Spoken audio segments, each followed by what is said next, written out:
Welcome back to Women's Leadership Success Podcast, episode number 145. I'm Sabrina Brahm, and today we continue our conversation with leadership expert Kevin Eikenberry on implementing flexible leadership strategies. Kevin is a sought-after speaker, consultant, and author of the insightful book, Flexible Leadership, Navigating Uncertainty and Leading with Confidence. With 2 decades of experience helping organizations develop effective leaders, Kevin's practical approach has made him a trusted advisor to companies worldwide. In Part 2, we explore how women leaders can put flexible leadership strategies into practice, overcome specific challenges, and build lasting leadership habits. If you're ready to transform your leadership effectiveness, you won't want to miss this actionable strategies we're about to share. Welcome to Women's Leadership Podcast, showing you how to influence people, improve your performance, and advance your career. Brought to you by women's leadership and career expert Sabrina Brahm and womensleadershipsuccess.com. Here's your chance to meet women trendsetters leading the way to success, accomplishment, and balance in business and life. No matter if you're a manager, CEO, or entrepreneur, join Sabrina for coaching and no-nonsense advice to improve your career and bottom line. I'm watching a series on Churchill during the war, and as you're talking, I'm thinking of he used all those different things. He did, and the situation changed. I'm sorry, go ahead. No, he knew certain things, and then all of a sudden, what he was doing, nobody agreed with, but he got that he had to bring a certain way of thinking about it in order to be successful. Yeah. Can you think of any leaders that we have right now that in business that think like that? That are? I think there are many leaders who think like are flexible leaders. I mean, it's. As I said earlier, I think the best example is that all of us do it at least some of the time. All of us recognize, tell ourselves it depends, and then look at what it depends on, and then decide from there. Like at the core, that's being a flexible leader. The challenge is that's against our human nature.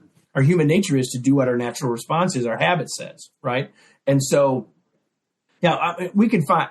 I could pick lots of leaders and give you an example of when it appears from externally that they were flexing in that moment. And we could do it with political leaders, which I would prefer not to do. We could pick organizational leaders to do it as well. And by the way, I could pick leaders on both political ends of the spectrum that have done it. Here's one of the reasons leaders don't want to do it, and this comes from politics. Mm-hmm. Is sometimes a leader will have one stance and then they will have another stance later. And what do their opponents say? Well, they're right. Which I suppose could be true depending on their intention, but we often don't understand their intention, or we oversimplify their intentions rather than to say, like, I want a leader who over time is willing to change their opinion because they're learning. And I think it's that example of the, quote, inflexible or why I don't want to flex that gets in our way. So that's why I like the metaphor that I used earlier of the tree, which is both consistent and stable and flexible at the same time. Well, the system that you just described, how would we use it? When we read your book, how are we going to use that system? Well, so the framework, it basically says when we ask ourselves, it depends, or we're looking at a situation, say, what's the best way for us to move forward, is to ask ourselves, are all the things known or are there unknowns? If there are unknowns, well, then it's at least complicated. Who has information that would help us move this ball forward? Or what information don't I have that might help me move this ball forward? Or, man, I know that there are unknowns, and I don't even know what all's unknown. That's complexity, right? So when we know there is uncertainty, and we know we can't corral everything to resolve the uncertainty, well, then that's a complex situation, And our best approach then is to try stuff in small ways, right? Not just too often what people do then is, well, I don't know. So we retreat, we turtle, we ostrich, right? And that seldom serves us in the long term. I'm not saying there's never a moment that we shouldn't stop and we're not going to do anything, but we can't stay there very long, right? And we all have experiences where leaders have maybe been too resistant, unwilling, and to change, and let the uncertainty get the best of them. We're not going to solve the uncertainty. What we have to do is be able to live with it and work through and act through it. Right. So this is part of being a flexible leader, is noticing which stage you're in and what things you have to bring in at the time. I was looking at your book because your book it's really great. It has how to decide at the end of each chapter. You know, if you're leaning towards answering when, and then it gives you a bunch of ways to tell, you do it this way. If you're leaning towards asking, this is when you do it. So your questions at the end of each chapter really help people develop this muscle where they can decide where they are and what they need to do next. Well, I appreciate you saying that, because that was the goal. The goal was to make it practical. And, you know, we've talked really about two pieces here so far. We've talked about the intention to say, I'm willing to flex, and that I think I need to flex, and then that context map a little bit. And then you're now talking about the third part, which is what we call flexors. And I've hinted at them, but we haven't really talked about them. And so a flexor is holding two things that might initially seem to be opposites, both in our mind, and rather than seeing them as opposites, seeing them as symbiotic. So a simple one would be, am I leading towards reaching outcomes, or am I leading my people? And both are always true, right? And we probably all know leaders that we'd say, well, they're really good people leaders. We know other leaders who are really good about getting great results. But if you lean too far at the end of those, that great people leader that you know might not always get great results. And that leader that seems to get great results might be sometimes really hard on their folks. See, this isn't binary. The right answer is, how do I lean in the direction of each? So I'll give you an example. So every year, every year since COVID, starting with COVID, we do an event in the fall called Virtual LeaderCon. And Virtual LeaderCon, it's adapted a little bit over time, but fundamentally what it is, exactly what it says, a leadership conference that's delivered virtually, where we bring experts to join me to have conversations, not unlike the one we're having, but with a really large, global, virtual audience who is participating in real time. Mm-hmm. And so to put this together takes a lot of work. And so there's a time leading up to that where, as a leader, I'm leaning more toward results. We need to make sure we've got this ready. We got to make sure everything's done. But when the week is over, should I try to keep everyone with the accelerator down at 110 miles an hour the next week? No. I need to recognize that we probably need to shift a little bit the other direction, really a little bit more about taking care of the needs of my folks. Does that mean I'm ignoring my people during the weeks leading up to that? Absolutely not. But where am I focusing a little bit more? Mm-hmm. And that's the difference. Where do I flex? We call these flexors. How should I be flexing? Which direction should I lean? Because back, Sabrina, to where we started about identity and habits, generally speaking, most of us, as our identity, our habit is leaning towards one side of this or the other.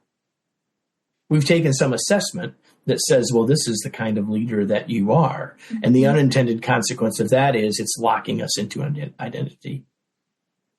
And it's most likely not in the middle of any of these 19 flexors, but it's somewhere near the ends. And I'm suggesting that the closer we are to the ends, whichever end, the less likely it's going to be right most of the time. Right? Totally makes sense. And it sounds like the most important thing for me as a leader is to really be present and notice which one I'm doing. 100%. Being present, being aware, and being willing to get some feedback that can help me with that as well. So what's a good way to get that feedback? I know it sounds like a silly question, but how do you get that feedback? The simplest answer, of course, is to ask people for it. But that doesn't necessarily mean you're going to get it. Like, let's be really clear, right? A lot of leaders don't typically ask for feedback. And as a leader, you have positional power. And so most people aren't going to just offer that up, right? So the short answer is to ask for it. Sure. But the longer answer, and the next part of the answer is to ask for it regularly. And the third part of the answer is to recognize that your positional power will hinder that from happening often, even if you are earnest in wanting it and all those things. The biggest thing that will help raise people's willingness to give you feedback is trust. If they believe that there's a trust here, then they're more likely to give you that feedback that is what you want. I mean, you might get some positive feedback, and that is useful. But in terms of getting something that really might help you, well, boss, you said you wanted to do a better job of listening, and yet here are 5 situations where I didn't think you did that as well as you could have. That's harder to get, especially until you have trust built. As you build trust, you have a better chance of starting to get that. But as a leader, that can always be challenging. So then you can look to having it come in anonymously. You can talk about 360 assessments and all sorts of things. But fundamentally, if you will ask earnestly, and ask specifically, here are some specific things I'd like help on. I mean, you can ask the general question. What could I do to help you be more successful? What am I doing that's getting in your way?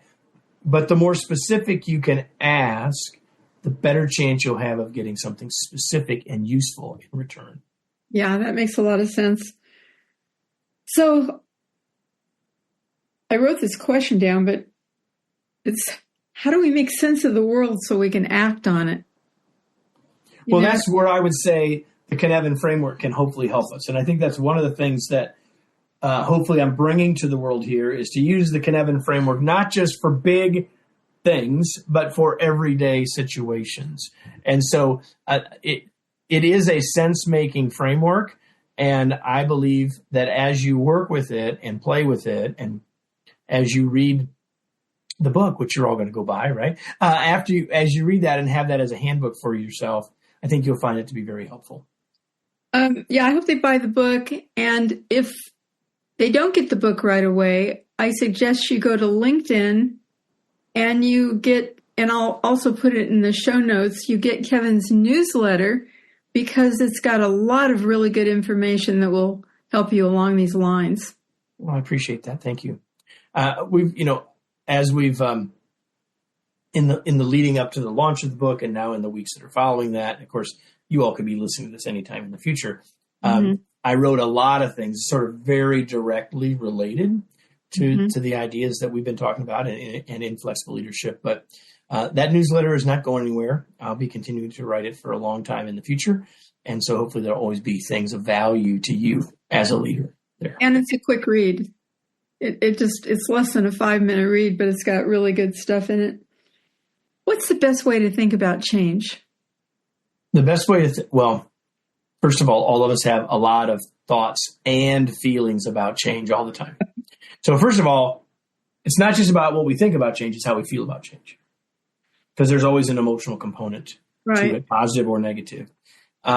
And our thoughts and feelings about change are always changing based on our current situation, how much change we're going through, and all that stuff. Here's what I would say about, to answer your question more simply.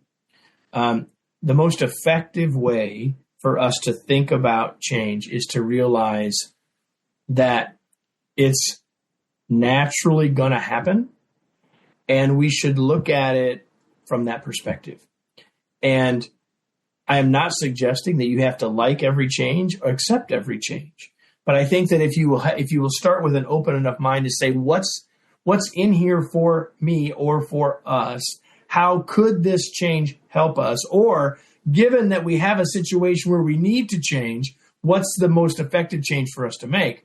I think is the best place to start. You start with an openness to the possibility of change keeps you in a more proactive place, a less reactive place, and less likely to think about change from a victim perspective.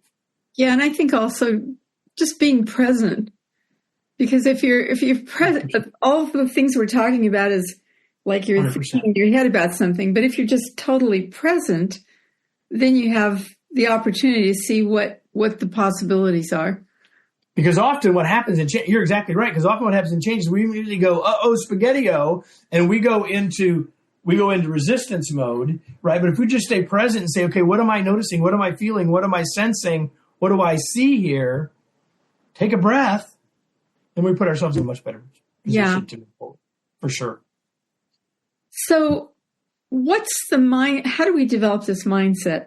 I think by the way, I highly recommend buying the book. I think it's got a lot of really good ideas to do this, that book. But what helps us develop a mindset where we begin to incorporate these type of ideas? Well, I think mindset shifts start with awareness, which hopefully this conversation is doing, right? It's giving you a new awareness, a new perspective of something you could consider. And then the second thing is it's intentional choice. It's to start to say, if I start to look at the world this way, I will see new things. Is that something that I want to see? And so until we have an awareness that the world could look different than we think it looks, which is what mindsets do, right? They create a lens through which we look at the world. Mm-hmm. And so number one is have an awareness that this lens exists. And then if you see there's value there, you start trying to put those glasses on as often as you can, and your mindset will start to shift. Mm-hmm.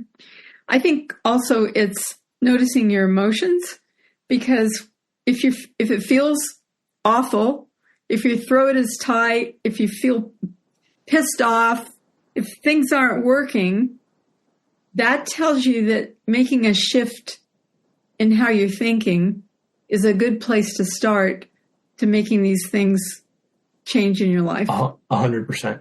Yeah. Yeah. 100%. Yeah. I mean, it takes us back to your point about being present. Like what am I noticing in the world, but what am I noticing in myself? How am I feeling? What do I want to do with that? How does that inform me? All really important. Self-awareness is huge. And as humans, we're not near as good at it as we like to think we are, right? So anything that we can do to heighten our self-awareness, help us see a new perspective it doesn't mean we have to end up agreeing with that new perspective, but having it makes us wiser. Yeah. Self-awareness and just being aware of your body. If it doesn't feel good, it's probably not working very good on the outside. So I think that helps a bunch. How do you turn a skill into a habit? So, the things you're talking about, I love it. It's great ideas. How do I get it where it becomes a habit that I'm doing it all the time? What's going to help me when I read this book and I go, okay, now Kevin's telling me right now how to decide, got all this stuff. How do I make this a habit? That's a really good question. And, this jump between skills to action, right? Sometimes called the knowing-doing gap, is where so much of the investment that organizations and individuals make in training falls short. There's good training, better training, great training, and bad training, but ultimately, even the best training without the answer to your question won't have long-term results, right? We have to jump the gap or close the gap between knowing and doing. And that's what we call a habit set. How do we turn a skill set into a habit set? And the good news is, for all of us, is that in the last 20 years, our psychologist friends and our neuropsychologist people have taught us a lot about why habits happen and how we can change them. And the even better news is there's at least a couple of really great books about that. Atomic Habits being one, by James Clear. And so the research is there. The processes are there for us to turn our skill sets into habit sets. And just a couple of thoughts about that. Number one is if the mindset matches, in other words, we buy into the idea that in this case, that if being a flexible leader is to our advantage. And now we know how to do it, mindset and skill set. If those two things are matched, then we set ourselves up much better for habit set to happen. But habit set happens when we are clear about what we're trying to do. We're trying to do one new thing at a time. Can't fix everything at once. So, and we know what we're going to do when we get a trigger. So if the trigger is, it depends, then we know that when we hear it depends, we're going to listen to it and we're going to ask ourselves, what does it depend on? Slow down enough to do that and move forward, right? So like we find a trigger, and then we say, well, what do I want to do instead in that moment? And then we practice that new thing. And if we can do that often enough, and if we have someone to help hold us accountable for that, then we have a much better chance of success. And I want to go back to something that I said from the beginning. Yes. If I can, just 1 second. Yes, please. One of the reasons habits are really hard, there are lots of reasons why habits are hard to change. Mm-hmm. They're even harder to change when we already have an identity. So if the identity is, this is who I am, changing the habit is infinitely harder. That's why when we were talking at the beginning, like if I've already decided this is how I lead, I'm a servant leader, I'm a facilitative leader, I'm a decisive leader. And like, by the way, there's nothing wrong with any of those things, except I'd rather you say I'm a flexible leader. Because then the identity is in alignment with I need to adjust based on what I see around me. So if you're going to have an identity, if the identity is I'm flexible, then you're setting yourself up to to create new habits that support flexibility. Otherwise, you're not going to change a habit because you've already locked in. This is who I am, and that's I love the it. Single biggest problem we've got. Right? There's a difference between I am a smoker and I smoke. Right? If you say I am a smoker, and you don't have to ever have smoked to understand what I'm saying here, I picked this because it's a habit that we all recognize can be hard to change, right? But if my identity is I am a smoker, that is way harder to change than I smoke. Those are very different. There's a difference between who we are and what we do. Unpacking that difference, shifting that difference is the first step to any habit change, any behavioral change. Can you say that again? I love it. So say it again. There's a difference between who we are and what we do. And it can be true that I smoke or have smoked. It's not true for me, but that can be true, which is different than saying I am a smoker. Yes. Because if I say I am a smoker, then everything in my head is going to conspire to take me back to my identity. And that difference between performance and performer is incredibly important for us as leaders and coaches too. Because if I see someone as they're a slacker, that's different than this person was late 5 times in the last 3 weeks. Like the second one is a behavior. The first one is an identity. And we can put identities on others just as easily as we put them on ourselves. That is, I love it. And I'm thinking, I used to be late all the time. And I thought of myself as somebody who I'm a person who's late. And then I decided, I heard somebody talk and they said, leave margins. And I went, that's a good idea. Started doing that. And for the last 20 years, I'm on time. I'm early. I'm there 15 minutes early. I'm reading a book. I'm waiting. I'm not showing up right at the last minute. But that difference, it's so incredible. I just really love that a lot. Excellent. Well, wow.